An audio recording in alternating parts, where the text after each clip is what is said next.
Thank you so much, Andy. And thank you, Angela, for this lovely little tour we had this afternoon, because I think when you come to a place, you should at least touch it a little bit. And thank you for the organizers for bringing me, for bringing John, but for bringing this event over here. I think if we want to develop our cities, and we're an era of cities, we should be where the things happen. So the conversation, it's very important that it happens here because we're talking about developing here. I would like to take the next 15 to 20 minutes to share with you a best practice from Tel Aviv, which is actually only a tool to listen, to understand, and to use for your knowledge or for your developing this area. I'm not trying to call it because I'm sure I'll do it wrong, but I'll try it just once. Puka. No, Puka Kui. Well, Puka, okay? Puki. Puki, okay. We can call that Puki. That will really help me. Thank you very much. Okay. So, Tel Aviv, for us, we refer to ourselves as a smart startup city. A smart city is an issue that everybody talks about, and we'll refer to that a little bit later. I refer to myself as a city maker. I don't think it's a new profession. We've got shoemakers, we've got filmmakers, and now we also have city makers. City makers are most of the people that are sitting here, and I'm not sure that are aware that this is part of your profession. It's taking off red tapes and making collaborations and actually bringing in the red carpets into the developing of the city. How are we doing it? Let's talk about it. I know, why doesn't it move? There we go. Great cities, great communities. What does it make a world-class city or a global city? The lady here in the picture is Professor Saskia Sassen from Columbia University, which I admire very much. She coined the term global city, and when Oakland refers to itself, it does refer as an international business center and direct influence on global affairs. Now, I know we're talking about Puki, but in a way, we are part of Oakland, and I think we should refer to that all the time. This is the gateway to New Zealand, and Puki is part of this, and we can take it as an opportunity and as a platform that we can use in the future. Now, after going in this area, I must share with you that when I say that I'm born and raised in Tel Aviv and I live in Tel Aviv, that's part of it true. I live just like Puki in a little village outside of Tel Aviv, an hour drive with beautiful cows and all the rural area that you all have. And I also don't want my area to grow and to get bigger. So we share the same things, but it is an era of cities. And by 2050, 75% of the world is going to live in cities. So whether we like it or we don't, the population is going to grow. The question is, how are we going to deal with it? How are we going to get ready for it? And I heard the word in the beginning of growth, which when I understood, my ear listened to it a little bit as a threat. Although I think the growth is not just going to jump on us here at this area. It's going to grow little by little organically. And I think it's up to the city makers around here to get ready for it and to give a better service to the growth. So this is an issue we should refer later, but not be afraid of it because it's not something big that is going to come from outside. It's just going to grow little by little. When I asked how many people were here 20 years ago, I understood that it was like 50% of what we have now. So probably in 20 years from now, it will grow in 50% more, in 100% more.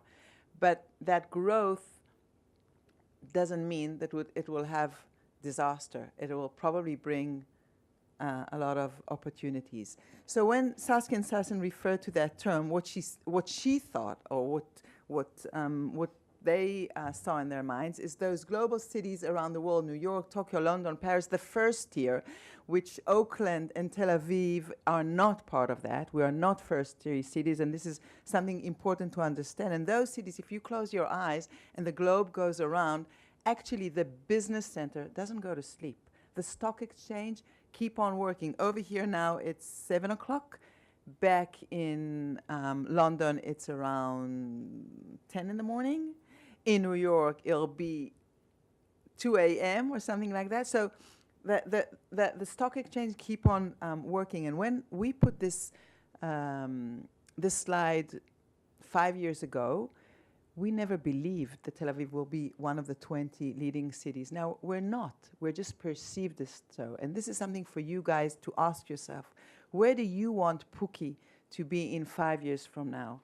Now, it doesn't matter. It doesn't mean that it needs to be anywhere. You just have to decide where you want to focus it, where you think is the base for Puki to be. And that means, that takes me to the first issue that I would like to focus is understanding the DNA of a city or of an area. What is that unique selling point that you can find only here and not anywhere else? Now, I try to get that understanding. For me, until now, apart from the potatoes and the horses, I didn't get it yet. But that doesn't mean that there's not a unique selling point. That just means that I didn't get it. But it is, and I'm not joking, I'm really serious about it. It took us in Tel Aviv 3 years to understand and define our unique selling point. It takes time to understand what is that special thing that you have here and you don't have anywhere else. So keep that in mind. But just sorry, let's go to the next slide. But in Tel Aviv, which is quite as the same age as you guys are here, we are 110 years old. In 1909, when the 66 families, entrepreneurs, had a lottery on the sand, this is how the city looked. Just 109 years old, nothing were there. For sure, they didn't know what they are. If you'll come, anyone from here has been to Tel Aviv? Oh, nice. Lots of people. Okay. So if you've been to Rothschild Boulevard, you'll see that exactly in that place where they had the lottery and there was nothing, still today, all the startups are there. Now, why am I saying that? We didn't understand that we have such an innovative ecosystem just under our carpet.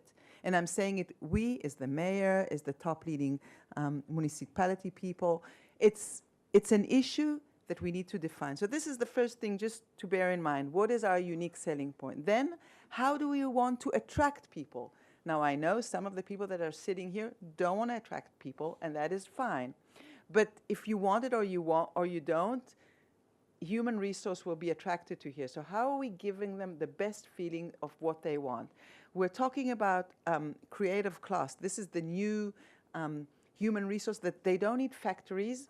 They work on their laptops. They can work in a cafe, at home, anywhere. And Professor Richard Florida coined that term, the creative class. That creative class needs 3 things, 3 T's, okay? They need us all to support the talent. This is how our escalator in the municipality looks. They need us to support technology. We have now citywide free Wi-Fi is a lot of cities. When we had it in 2011, that was before most of the cities. And very, very, very important is tolerance. Sometimes we ignore that issue, especially in conservative places. We like what we do, but in Oakland, where it's such a city, and again, I refer to Puki as part of Oakland. This is part of the residential area. You've got so many different communities. We have to be tolerant so everyone will feel at home. Having said that, we attracted the people. What are we doing? What is the next step? What is this city making that we're talking about it?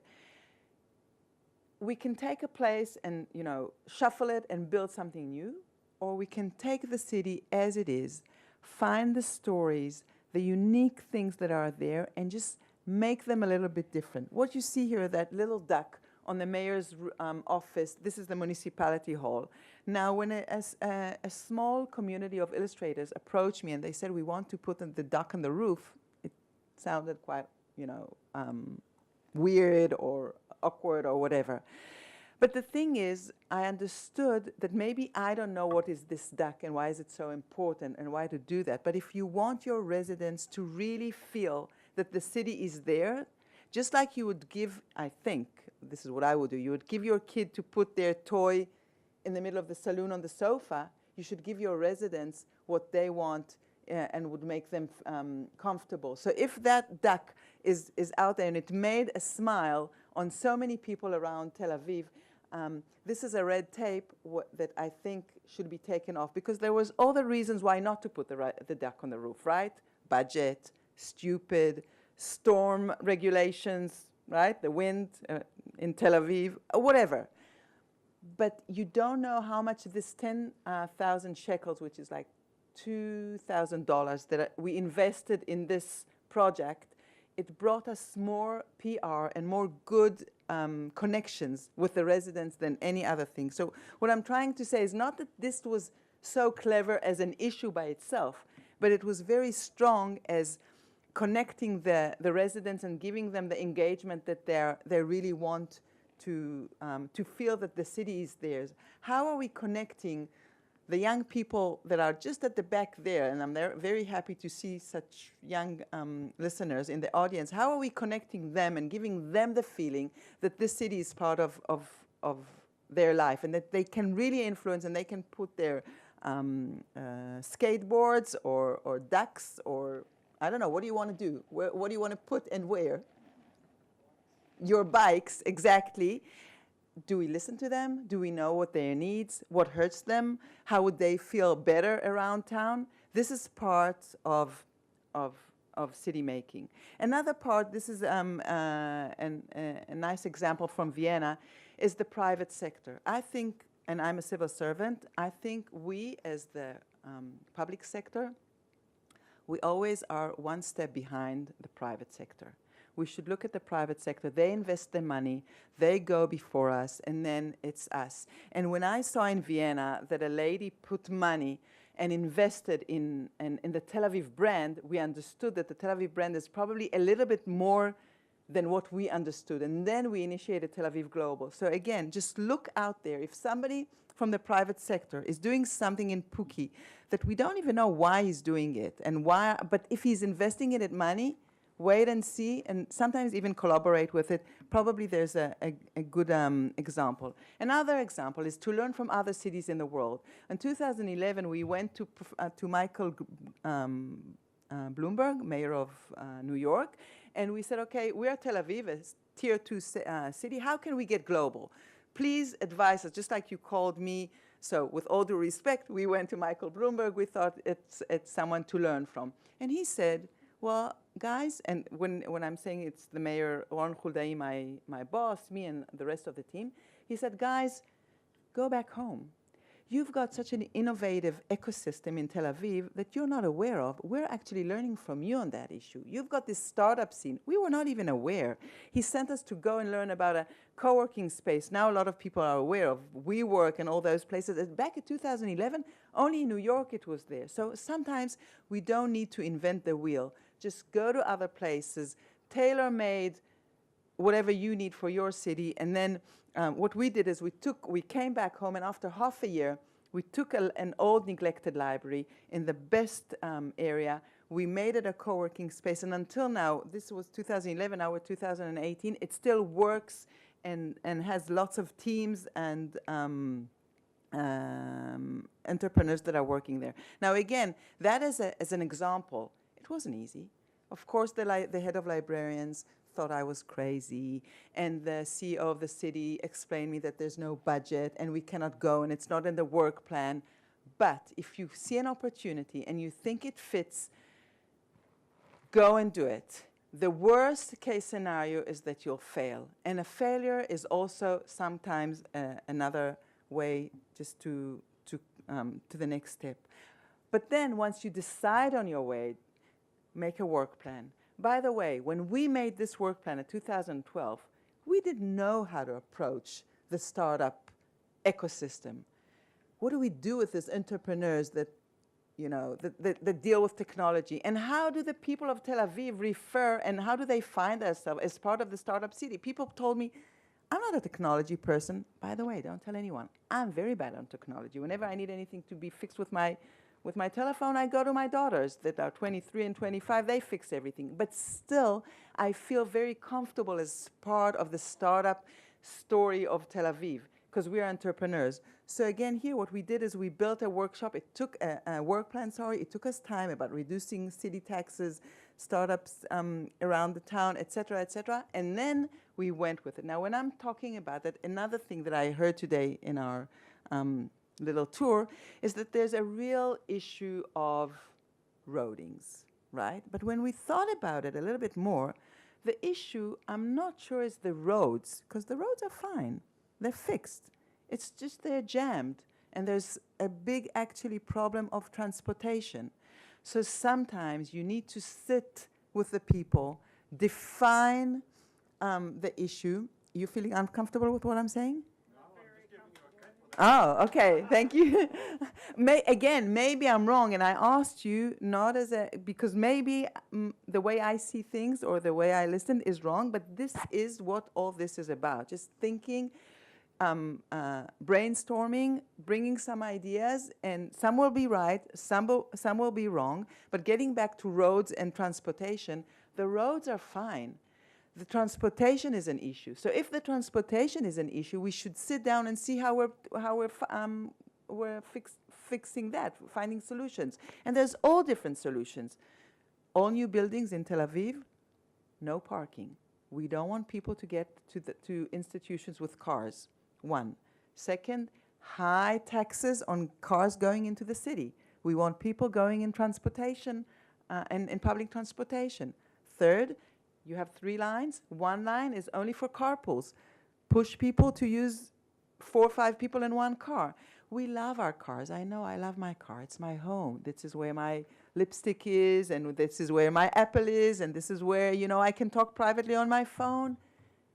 But the problems with transportation is just going to be harder. So we have to let go our car if we like it or we don't, or move the jobs nearer to our house, and this is another issue. So make a work plan. Smart city, another issue that I want to refer to. There's this buzzword saying smart city all over, and usually smart city, people define it as efficient city with roads, with lights, with energy, whatever. The way I define smart city is a city that really knows how to listen to its residents. Like this meeting, I hope that somehow what will come out of it, it's not only my talk and the panel, but that we will know how to listen to you guys and how to understand what really hurts you. And it takes time. It's not a one-night stand like any process, but when we sit together and we focus on those things and we find solutions, this is a smart city. In Tel Aviv, you can learn we are doing it in some digital way. By the way, sometimes you can do it digitally, but sometimes a 70-year-old or an 80-year-old, you won't educate them into the digital. Some will, but some won't. So we have to listen also in not digital ways. We had an open discussion in Rabin Square, 3,000 tables, just talks. No digital, no nothing. This is only a tool. It's not holy. We can find a way to talk to each other in any other way. And last thing, or last tool, is patience. We want everything now, or if better, yesterday. But sometimes we need patience. We had a lovely idea that we actually copied from Australia. The best job in the world. You're probably aware of that, promoting, I don't remember which area of Australia, but somewhere. So we said, okay, let's promote Tel Aviv with the best hotel room in the world. Where will it be? In a lifeguard tower. It took 5 years. 2012 the idea was, 2012 we did it, because the hoteliers were against, and the Lifeguard Association was against, and the Ministry of whatever was against. But after 5 years, once we finally did it, it was great. It was not so good, because if it was so good, you would hear about it. But in our area, in Tel Aviv and in Europe, people really use it, and it marketed Tel Aviv at that area greatly. So again, if you have an idea, if you have something you think it's good, stick to it. The fact that it didn't work immediately doesn't mean that it doesn't work right. So just to wrap up, key ingredients for a great city, for something that we want to build better: DNA, urban identity. Ask yourself, what is that USP? And if you don't have the answer tomorrow morning, that doesn't mean there's no answer. Wait, consult, until you find something that you understand that this is where your legacy is, where your story, where your identity is. Then see how you're attracting the creative class. And then what we did, it's just an example. It doesn't mean you have to do it, but it's a residence program where you focus on your residents. That means that you just go in a methodology way to a great number of participants with some innovation mentor. We call it innovation mentors. You can call it potato mentors, whatever you feel is your focus. But as long as people will bring in ideas, will be engaged, will want that, because at the end of the day, they will feel, and maybe some people here recognize Shimon Peres when he was alive 2 years ago. He used to come and give, he was like the most important leader for us in Israel. He used to give the prize for that procedure. Now, it's only a tool, it's only methodology, but it pushes great ideas, which afterwards were all over. And if you conclude all that, if you want to be not a global city, but if you want to promote the South, we have to make sure the urban identity, have to make sure that we are all into placemaking, do little things that will change and will take off red tapes and will enable. I was hearing on the tour that some of the problems were between the farmers and the settlers. Do I get it right? Or you want to? Residential and? Okay, residential tension. Well, it looks like it's very, very unique, and it's only the problem over here. But you know how we have it in Tel Aviv. It's always between the clubbers and the residential area. Again, because there's area where Tel Aviv is known for its 24/7 energy, and there's lots of clubs and lots of restaurants and lots of private sector. And there's always tension. So whenever there's people, by the way, I'm Jewish, so for sure we know, whenever there's people, there's tension. But we need in a city to bridge that tension, to understand what is the problem, what hurts, and how are we doing through that. And that is the third word, collaboration, all the time. And I know we talk about collaboration. It's a common word we just throw out there in the air. But how hard it is to connect between the private sector, the public sector, the residents, to put everyone around the table. I just came from Christchurch, and they need to collaborate between the airport over there and the hoteliers and the city councillors. I sat with them today at 7:30 a.m. because it was hard for them to sit alone. They need someone to bridge for them. So it's not about me. It's about someone that you will find that will bridge and will make those collaborations or will help removing those red tapes and putting you red carpets. I just had an hour in your area, but I loved it. We went to the top of the hill, Puki Hill. Okay, it was beautiful, really, the stunning scenery. But all of you guys are city makers, no matter what you are. The fact that you're here, that means you care. You want to do better. Out there was lots of words and plans and maps and numbers. Over here are the important ingredients, the people. And if you want to develop, and you've got here the best developers, I don't know all of you, but I know Quinn, I know there's some good work is going around here. If you guys want to make anything, it's just up to you. So I'd love to come next time and see what you're doing, and hope I just got a little bit of ideas around the table. Thank you very much for your time.